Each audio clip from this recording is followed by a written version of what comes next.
A aplicação dos scanners 3D tem a função de trazer a peça física, então realmente para o computador, para a gente começar a modelar, talvez, ou fazer uma cópia ou fazer uma melhoria no item.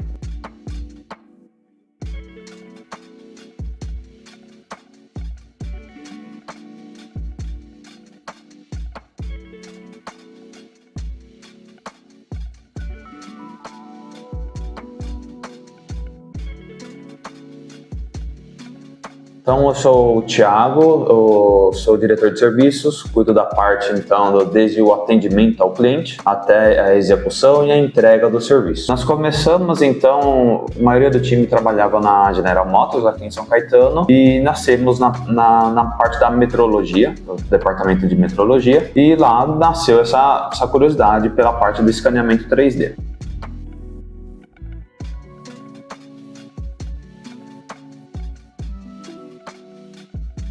Mais ou menos no meio da pandemia, o CEO nosso ele teve a ideia de começar realmente a desenvolver os hardwares, então o próprio scanner, e fazer a fabricação desses produtos. Então a empresa foi ganhando corpo em 2021, 2022, fomos aumentando o nosso time, então foi começando a trazer pessoas de área do comercial, marketing, parte de RH e aumentando o corpo de pessoas para a área de serviços. E aí em 2024 participamos da FAMEC, que foi muito boa e foi onde demos uma crescida exponencial, nossa visibilidade aumentou também e passamos a entrar realmente no cenário nacional de equipamentos de scanner 3D. Então, recentemente foi feita a digitalização de um molde de peça plástica, onde o cliente precisava que a gente desse mais estrutura no produto. Então, precisamos espessurar o produto em 2/10 e foi digitalizado o molde e dada essa espessura. Essa espessura foi feita a aplicação no ZW e o cliente recebeu um arquivo agora do molde com essa parede mais espessa, em 2/10.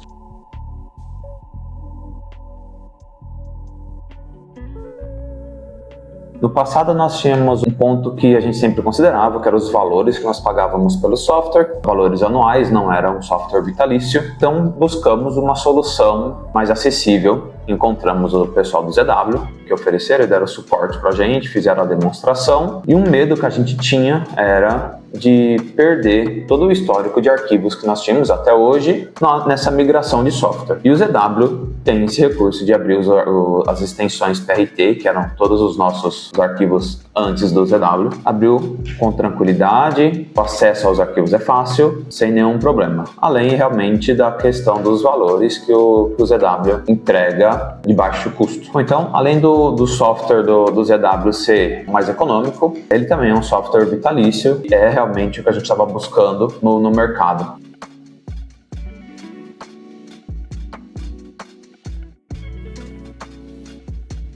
Eu gosto muito de usar aqui o Interference Check para itens onde existe montagem, né? Peço a interferência e ele me mostra. Então esse aqui foi um item que esse é o molde que eu tinha comentado sobre o produto precisar ganhar uma espessura de 2/10.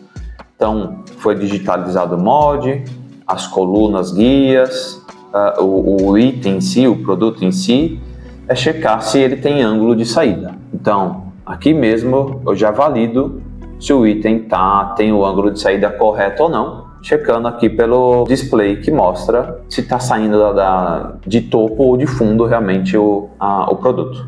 Eu vou mostrar uma das melhorias que teve do ZW 3D25 para o ZW 3D26 foi o recurso de fazer uma sessão e na 25 ele fazia a sessão em todos os itens, mesmo os que não estavam na tela. Então, aqui já foi uma melhoria muito clara. Se eu tirar o arquivo STL da tela, ele não aparece mais a seção do arquivo. Então, se eu volto ele aqui, ele apresenta a seção no arquivo STL e isso me trazia muito problema, porque o arquivo fica pesado, o processo fica lento. A gente tem produtos vendidos para empresas muito grandes, a BIC, a Eurofarma, são empresas que têm equipamentos nossos realmente.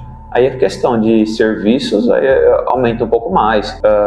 Petrobras, a Karcher, ferramentarias grandes, aí sim temos serviços prestados para quem faz implementação na Volkswagen, na Toyota. Então tem bastante coisa grande já. São todas empresas que nós prestamos serviços ou vendemos equipamento. Então BASF, BIC, BRTech, Eurofarma, JBS, bom, todos são clientes. Temos equipamento vendido para a Federal aqui de Santo André, que é o FABC. Então o processo de basicamente isso, a gente põe passa pó no item, dependendo da tecnologia que a gente vai usar. Se é uma tecnologia de luz estruturada, que são os nossos equipamentos, a gente precisa passar pó para tirar o reflexo do item, ou translúcido.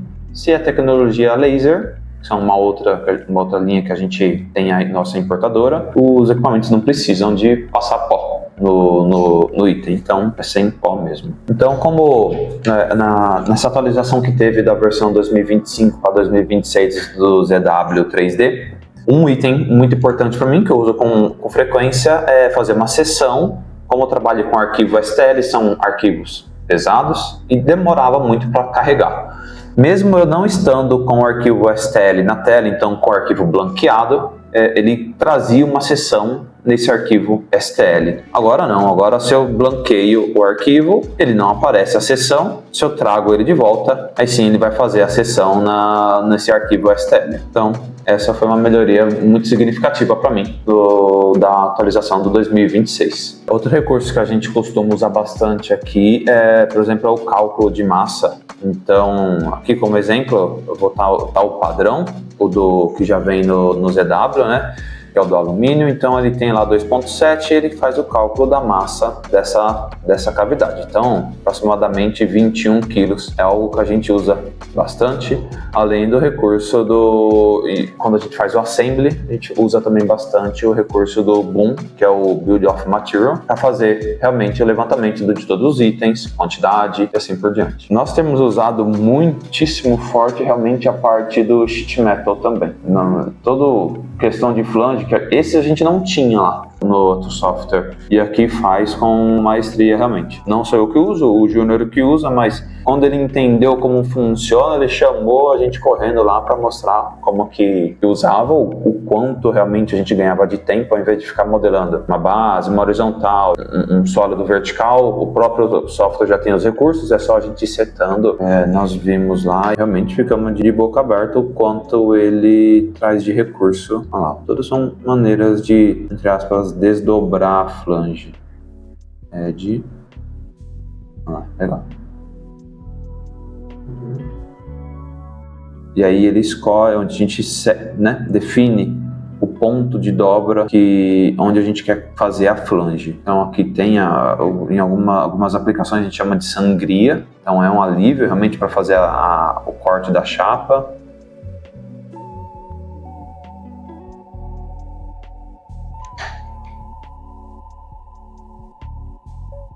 Então aqui define também os ângulos que vamos trabalhar.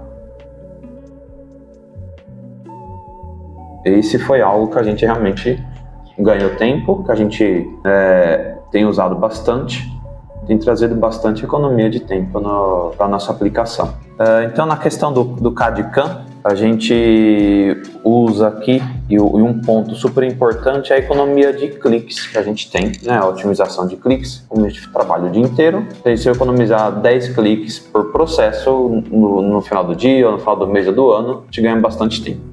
Então, quando eu modelo 3D e levo para o CAD, para o CAM, para fazer o programa de usinagem, se eu encontrar algum problema no CAM, eu tenho que retrabalhar esse arquivo 3D, eu volto no modelo 3D, retrabalho e faço o CAM novamente. Não preciso exportar nada para um segundo software para fazer todo esse processo. Então, essa integração das duas vertentes do software faz bastante agilidade para a gente, economia de tempo. Hoje a gente trabalha muito forte com o pessoal de ferramentarias. Então, é um nicho que a gente sempre busca e, inclusive, é um software que atende a linha de empresas, né, pessoal de ferramentaria. E o que eu entendo aqui para o futuro, nós temos aqui então a intenção de aumentar nossa participação nas ferramentarias. Nós já temos uma parcela, mas gostaríamos de atingir níveis maiores, né? Dessa forma, precisaríamos inclusive de aumentar nossos colaboradores com um número maior de licenças. Nisso, a parte da licença flutuante ajuda bastante para a gente ter o recurso de trabalhar em mais de uma máquina, né? E a importância de outras ferramentarias também usarem o software, questão de compatibilidade, ou se não usam, nós temos o recurso de abrir essas extensões dessas ferramentarias, que vai ajudar bastante a gente a atingir novos clientes, novos parceiros. Nós fizemos o treinamento, acho que foram 5 pessoas do nosso lado, que ajuda bastante também, né? A gente não precisa sair daqui ou o técnico se deslocar até aqui para fazer a aplicação do treinamento. A experiência foi boa, a nossa adaptação também foi bacana, a gente já vinha de um software similar, então tem aquela barreira da gente sair do software que a gente já trabalhava há vários anos e ir para um software novo, porém como existe uma boa semelhança entre os softwares, a adaptação foi tranquila, não tivemos nenhum problema, então estamos usando a ferramenta realmente da melhor forma possível.